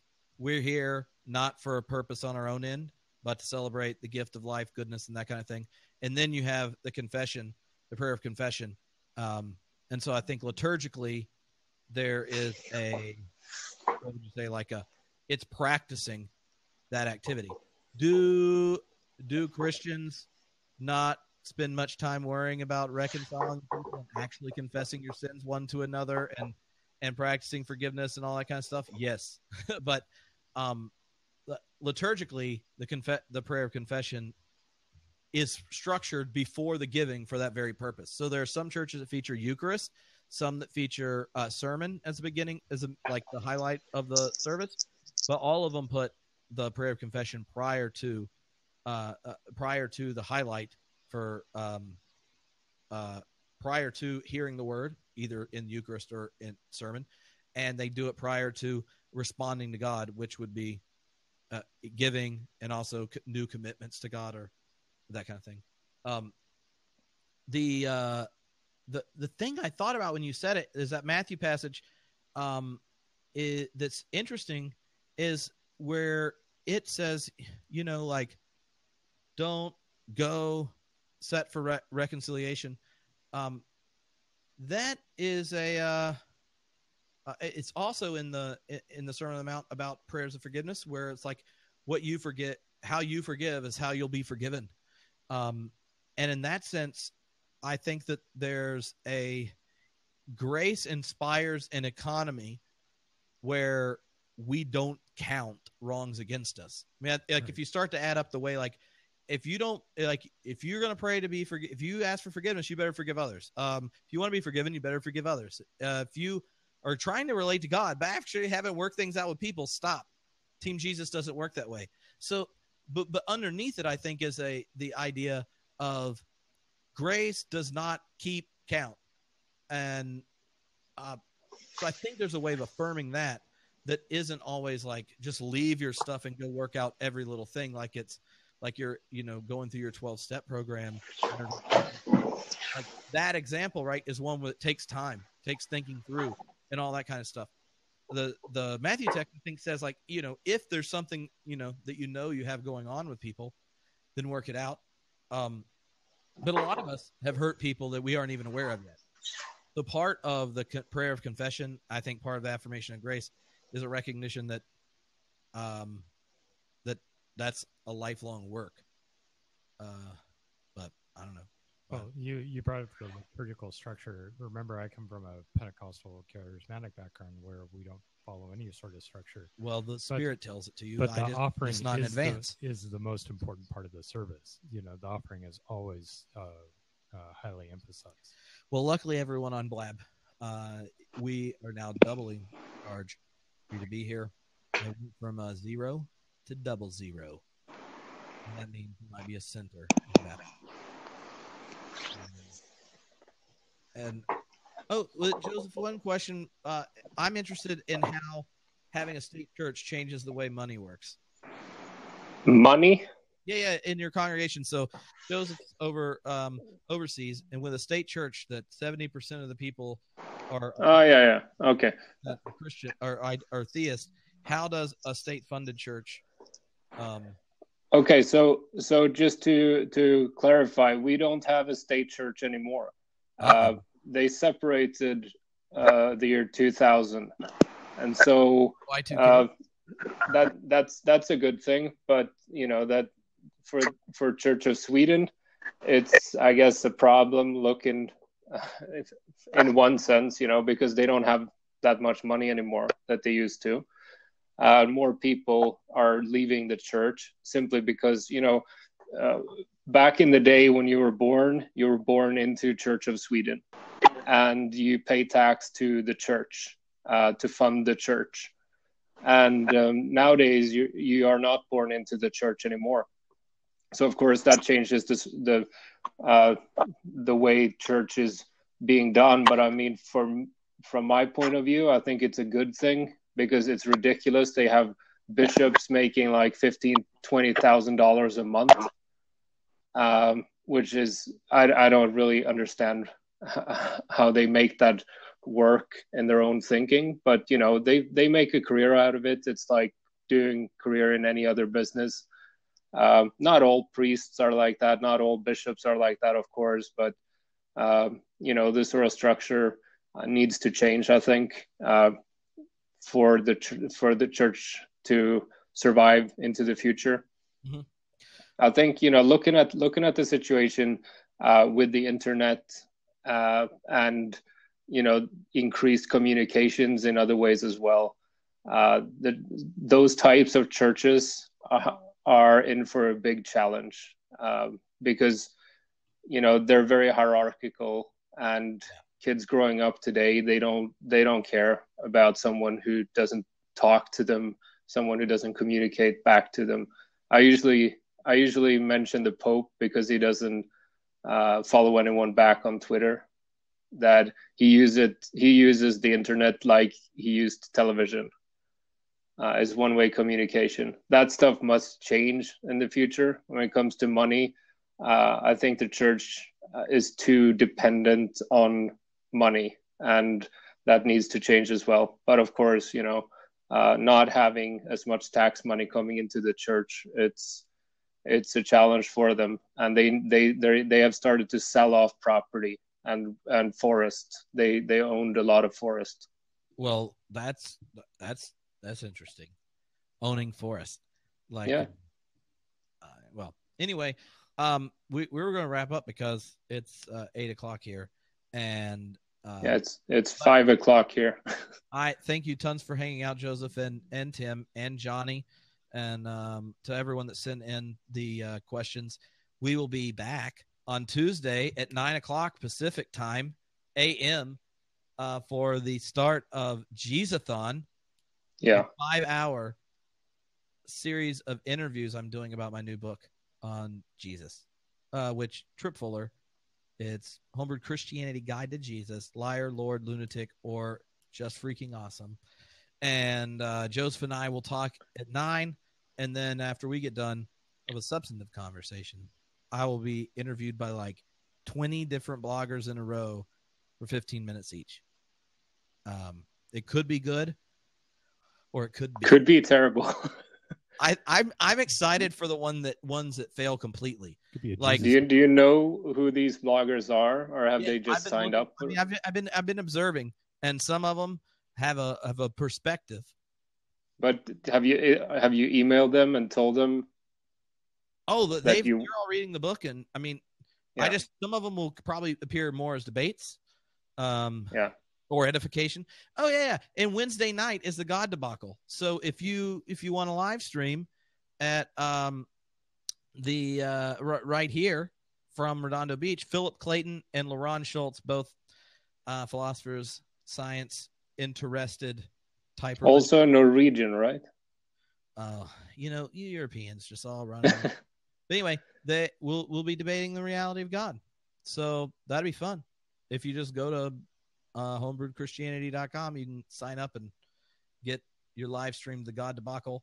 There is an interactive, we have a couple of viewing parties, like over at I think Harvard's doing one, their Religion Science Center, up at GTU, Graduate Theological Union in San Francisco is doing one. So after we get done, like real scholars are planning on chiming in, which is going to be interesting because I don't know that they know that I'm actually the one talking to Phil and LaRon, that afterwards, like if a really legit scientist asks a question, it's just going to be different. So I'm bringing a flair to the God debacle, #God debacle. Oh yeah. I got my ticket. That's right. You do. And yeah. Nathan has tweeted about it every day. Every day. Yeah. So if you tweet about it and stuff, you get put in a drawing to get like $100 worth of books. Don't even try. I'm totally going to win. But definitely watch. There are 4 sets. So there are 3 other ones. Someone else can win other than you. Oh, no, I got them all. It's like, if I win, do you ship them here? Because that's probably another $100. I will ship them if you win. Yeah. Because when I talk to people before I do podcasts with them and they tell me they're going to send me books, they never do. They just email me articles. They're like, oh, that's where you live. Don't worry. Yeah. They would do the same thing if you were still in Hawaii. All righty. Yeah. Thanks for hanging out, everyone.